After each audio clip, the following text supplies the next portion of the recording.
Hello guys and welcome back to the Summer Day Studios YouTube channel. In today's video, I'm going to be showing you how to create a foggy, misty atmosphere like this in Maya with Arnold in a very quick way. It's incredibly easy to set up and you can create a scene just like this, like I have with my lighthouse, in essentially just a few steps. So let's get right into it. Okay, so I just have a pretty simple scene set up here. You can just create whatever you like to test, use whatever scene you want. I'm just using this lighthouse that I built a while ago, and I just have a simple light up here. I believe this is just a mesh light, if I remember correctly. Yeah, just a simple mesh light which you can create under the Arnold tab up here. But you can use whatever light you like, that will work too. You don't even necessarily need lights. You could just use a high power sky dome light, which I also have in the scene, but I have the brightness for that turned down quite a lot.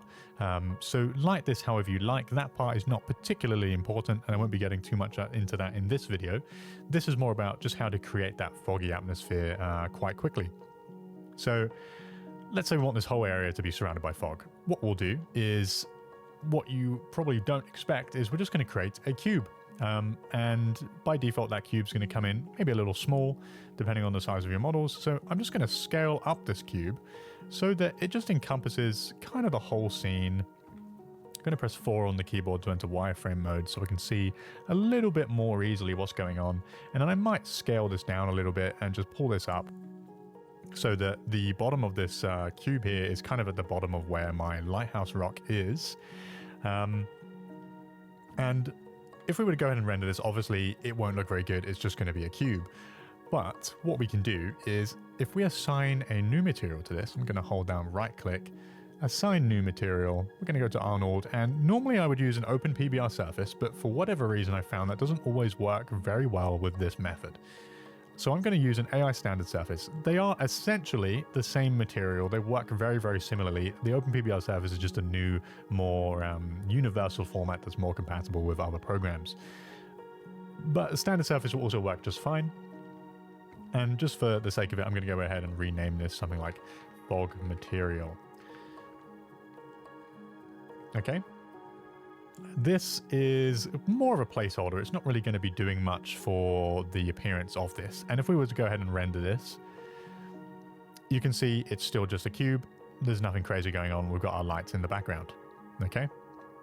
But where the thing that you need to add to actually make this look like fog is if we open up the Hypershade editor and I just look at our fog material here in the viewport in the grid, and I go ahead and create an AI standard volume, we can plug the out color of this into the volume shader. Okay, it's important it goes into this blue node where it says volume shader. Normally we'd use displacement here too, but there's this little volume one just above it between the surface shader. You want to plug in the out color of this into the volume shader. All right, now if we go ahead and render, you'll notice still nothing's going on. That's because we need to adjust a few settings.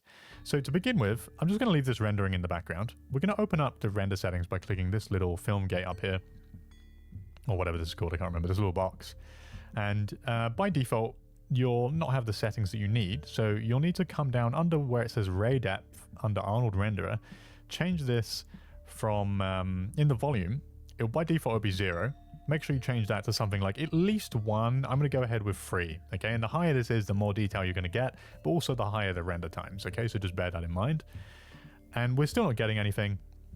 The reason for that is because we need to select our model, come down to where it says Arnold, click the drop down arrow, click the drop down arrow again for volume attributes, and in order for this to be rendered as a volume that looks like mist or fog, we actually need to add in a step size. Now, the lower this is, the higher detail your volume fog will look, but if it's a value of 0, you're not actually getting anything. So we could do 0.001, and you'll see now suddenly, all of a sudden, this looks like fog, okay?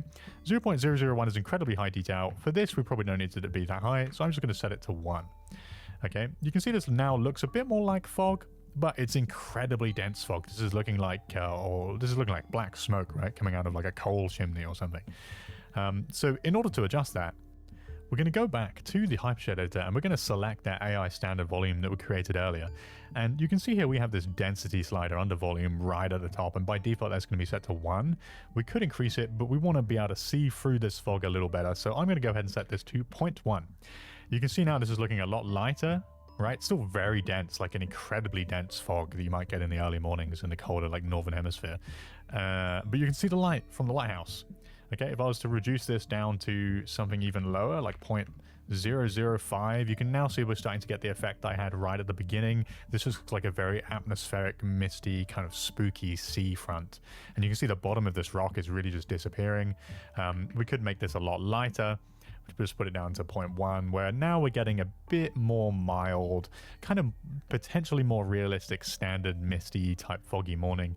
But if you want something a bit more atmospheric, you might have it at 0.5, and these values are going to vary depending on your scene setup and the scales that you have as well. You can even adjust the appearance of this by plugging something into the density. If I was to go back to the Hypershed editor and perhaps create a 3D cloud texture, and then take the out color from this and plug that into or the out color red, sorry, or the alpha, you can use that too, and plug that into the density. You can now see that's made this look very, very different. The cloud texture we're using is now affecting the density, and you can see around the corners here, it looks a bit Swiss cheesy. That's because this cloud texture, which is kind of just like a noise really, is driving the density of this now, okay? Changing the values of this, right, if I make this a bit darker in color too, you can see now you're getting that kind of cloud look to it. And if I zoom in, it now looks a bit more patchy and textured. And, you know, you can adjust this however much you like. If I was to increase the amplitude, it's going to get a lot more kind of noisy, just to create various different effects, right? So you can plug basically anything into the density, even just a regular noise texture if you like, or an image file too, if you have a texture file that you'd like to use. But you can see you can very, very quickly create a foggy atmosphere in really no time at all. We've only been recording for something like 7 minutes. So I hope this has been useful. If you have any questions at all, like always, please leave those in the comment section. Always happy to answer any questions, any suggestions at all as well for future videos. Always love to see those. Thank you very much for watching. Like and subscribe, and I'll see you in the next one. Bye-bye.